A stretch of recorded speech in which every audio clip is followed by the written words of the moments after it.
Alright then everyone, how are we all doing? I hope you've had a good Christmas, New Year and all that jazz. So, what are we going to talk about? We're going to talk about the UAS Registration Task Force, ARC, November the 3rd, 2015. This is the FAA, so American Federal Air Administrator, is it? I don't know, whatever the FAA means. So, this is all about the FAA UAS Registration Task Force. November the 3rd, 2015. Remember the date, 2015. Now, first things first, let me introduce to you all the organisations that were at the Registration Task Force membership, okay? And this is alphabetical, so... And we'll see how many are actually drone manufacturers, because I think that could be the important bit. So, number 1, 3DR Robotics. Hang on a minute, that's a drone part manufacturer, a drone manufacturer. That's the first one. That's good news. Good. That's good going. We've got one in. We've got one manufacturing. That's good. Number 2, we have the Academy of Model Aeronautics, the AMA. That is the same as the BMFA over here in the UK. So that's good. We've got 2 down. So, you know, a lot of model flyers hopefully going to be protected. You never know. Number 3, Aerospace Industry Association. Do they make drones? I've not seen a drone produced by them. They don't strike me as a company that manufactures drones.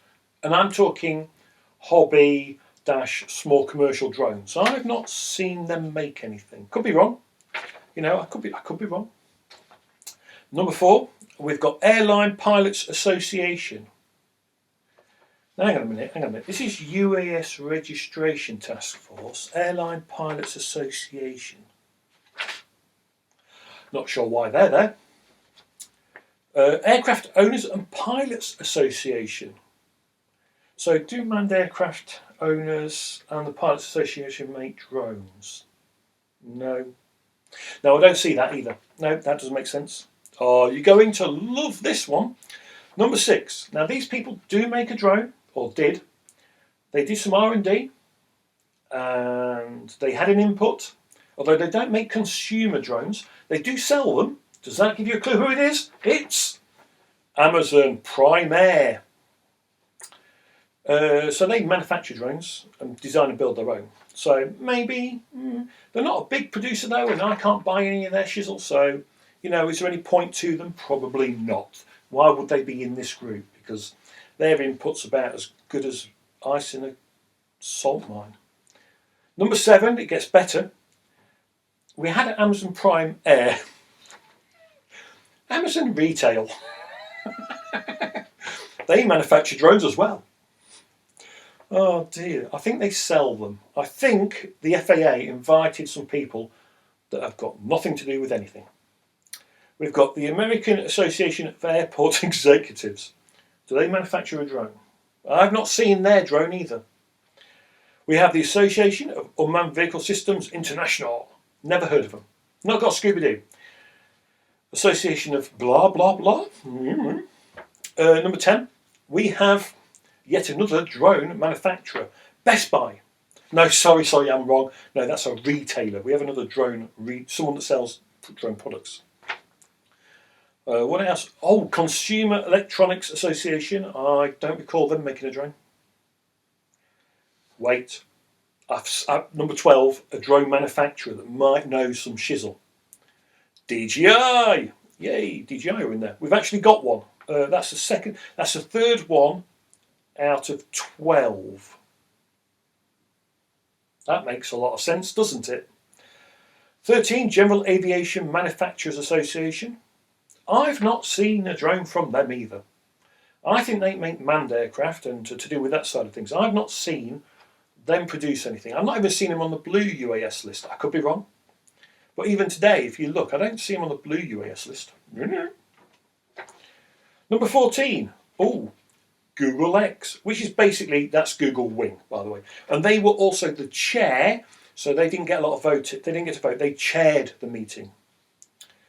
15. Now, do we remember the GoPro Karma? Because if you did, GoPro were invited as well. A drone manufacturer. We've got a drone manufacturer, GoPro. I don't consider Google Wing a drone manufacturer because I can't buy their shizzle. If I can't buy it, I can't use it. They're not a mass producer, so they're irrelevant in my book. We have the Helicopter Association International. Do they make drones? No. International Association Chiefs of Police. Do they make drones? No, I don't think they do. Management Association for Private Photography Surveyors. Do they make a drone? No. Why are they there for drone registration? What the firkle? 19 is measure, don't know why they're there. National Association of State Aviation Officials. State Aviation Officials. I would like to know who's in that list. I'm going to have a Google later. Oh dearie me. Next, we have National Business Aviation Association. Not sure what they're involved in. They don't manufacture drones. Why they're there? No idea. 22 is Parrot. So we've got Parrot. They're there. Good on Parrot. It's good to see a drone manufacturer. They make the Bebop at the time. They also do the Anafi and stuff like that. And the Parrot. I think they're connected to SenseFly. They sold that off though. 23 is Precision Hawk. Precision Hawk is... They made their own drones for a bit, but they were data processing. Very interesting, but you couldn't really buy their shizzle. You know, it's not something an everyday drone operator like myself would buy, so kind of pointless them being there. And then 24 is Small UAV Coalition. Now, the interesting bit is Google, who were chairing, didn't get to vote or push anything much because they're the chair. However, they were backdooring it because the Small UAV Coalition they are a member of, and therefore they were sleeping with them to get their way on their point of view across via Small UAV Coalition. Of course, I could be wrong, and that could just be my misconception. So I could be wrong. But those are the 24 attendees. Okay, so these guys all were attending the meeting. We've only got, I think, 5 manufacturers at best. So yeah, that's kind of interesting. So let's get into the registration side of things. Right then, so I've got changed continuity. So here we have the UAS Registration Task Force ARC, November 3rd, 2015. It is a lot of stuff. So I'm going to save you going through a lot of this, just because it's a lot of stuff. So the highlights. Let's go with the highlights. So let's have a look. Now, having scanned the document quite a few times and had a quick new Google and everything, a few checks. So what's interesting is the calculation on injury, the Google calculation they talk about in here about what damage a drone can do, and the reason registration of 250 grams was their thinking is the Google calculation they dug up was a document written in 1999, which itself is apparently based on a 50-year-old model of casualties from a nuclear war that destroys hospitals. So that little drone apparently can take out an entire hospital. So what's really interesting, the de facto weight of 250 grams was never about safety. It was about what the registration weight should be. And it gets very interesting. So 250 grams was the suggested weight. Now, DJI, Parrot and GoPro, because they made the Karma at the time, really did try to fight this 250 gram weight registration. They were really pushing back at it as best they could. So GoPro stated it does not accept the validity of 250 grams as being a safe limit because it had not had a chance to read supporting documents, so they hadn't read the nuclear holocaust document. The industry chair stated that while the supporting documents were cited in the recommendations, the 250 gram or less limit is not entirely based on scientific reports or evidence, but is a result of negotiations and compromise amongst all ARC members. Now, it can't have been about the negotiation of all ARC members because quite clearly Google, DJI, Parrot and GoPro were really fighting 250 grams, so it wasn't. So Marriott made a good point that's completely ignored. And again, the scariest algorithm is chosen, that the hospital's going to blow up, it's going to be a nuclear explosion. That's the scary thing. Parrot stated that energy fatality graph was created in 1999, and there was another study in 2008. This new study demonstrated that even a mass of 1 kilogram was unlikely to cause any fatality. Finally, since UAVs back then, as they were known, are required to operate visual line of sight, got to see it, you can easily avoid accidents and collisions. And DJI stated believes the equation is absurdly conservative, and the proposed limit is absurdly low mass. Blah blah. So basically, GoPro don't accept it, DJI, but Google, Project Wing, who were the co-chair, were everyone's pushing for it.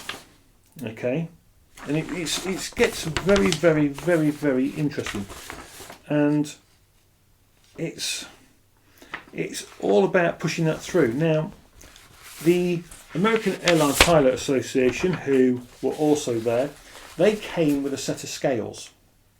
So the guy had robbed his wife of the kitchen scales, and his point was, as long as whatever they chose weight-wise was less than a bebop, because he brought the scales in, he got the bebop, he put it on the scales. And he just went, as long as it's under that weight, he didn't do anything with the number, he didn't look at it scientifically, he didn't do anything, he just put the drone on the scales to be clear, come up with a weight, 500 grams. He goes, as long as it's over 500 grams, we don't care, as long as they register it. So they were quite happy to go with 500 and not 250. And it's quite clear that all these things have somehow filtered through to like YASA, and 250 grams became the de facto weight. Now in the UK, what's really amusing is RCA went, sub 250 grams you have to register it. I'll tell you what, we'll change that slightly. We'll make it so if it carries a camera and can record, you've got to register it. That's how RCAA got around the people going, oh, it's under 250 grams, we won't have to register. UKCA went, not so quick. and they made it so we have to register. If it can record. Now, it should be noted, you know, this went on for a number of days. And also interesting, and this was interesting, for a long time, Brendan of DJI had a bad rap. It's clearly said that he wanted 250 grams or was in that zone. He wasn't. He didn't want that. He was fighting for over 250 grams. Now, he might have gone for it in the end, but he was basically left with little to no choice. He could have just said, screw it. But the majority of the ARCs, and most of these people that aren't drone manufacturers, don't have a Scooby-Doo, aren't in the industry, don't know sweet FA, decided to go with the 250 grams. And the discussion of 1 kilogram was completely thrown out. And DJI at the time was proposing 2 kilos. Brendan was fighting for 2 kilos. They said, well, what about 1.5? And again, they're completely ignored by everyone else. So, yeah, it just goes to show, if you're going to have groups on anything to do with regulation, make sure you have people that aren't in the industry, don't know anything. And and I'll just to prove the point about companies that annoy me on this kind of stuff, and regulators, when people come and sit with you and talk with you, just because their name is Google Wing, for example, doesn't mean you should listen to them. And here's a prime example of Google Wing. So Google had pushed for an age limit. Now, let you think about this for a second. In America, you can't drink till you're 21. At 16, you can drive. You can own a gun and go shooting on a range. Now, Google were pushing for an age limit to own and register a drone of 18 years old. What the hell, Google? It's completely bonkers. Okay, talk about not having a clue. We'll give Google this one, not a clue. And Google, you have the world at your fingertips. Try using your own system. Now, the FAA did clarify, and this is hilarious in its own right as well, that even for commercial aircraft, so a commercial aircraft operation, okay, the requirement is 17 years or older.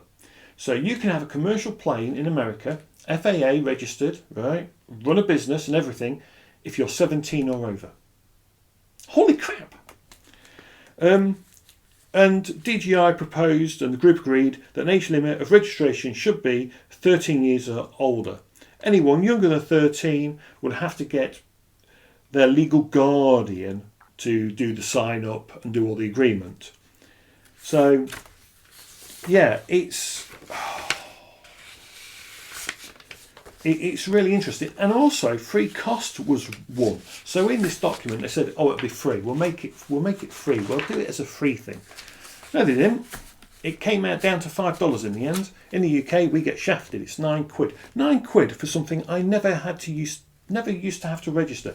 Model flying for over 20 years. All of a sudden, £9 you've got to pay to register your drone. Why? I still don't understand it. I don't understand it. The only reason in my head is to say, well, it means you've paid to prove that you know the rules and the laws, which is horseshit, of course, because we all know that's just a bullshit reason. Anyway, ranting there somewhere. Oh, it's because the government and the CAA making me pay £9 and stick a stupid sticker on my nice pretty model planes and aircraft. The tossers. Sorry about that. Yeah, the CAA aren't. They're just doing what they're told by the DFT. They're the tossers. Did I say that? Sorry, the minister, the government, they're the tossers. Yeah. You know, it is now getting to the stage where you can't do anything now unless, the government tells us how to do it. So, yeah, there's a rant in there somewhere. But that's roughly how it went. So, the 250 grams from ARC back in November 2015, 250 grams was about registration, wasn't a de facto safety weight. It looks like somehow YARSA picked it up as a de facto safety weight and registration weight, and that's where it went. It's really weird, really, isn't it? And yet there's plenty more in the reports. I'll put it in some of the groups. I'll go into file sections. If you see me dropping it in there, you know it's to do with that. Anyway, safe flying, everyone. Take care.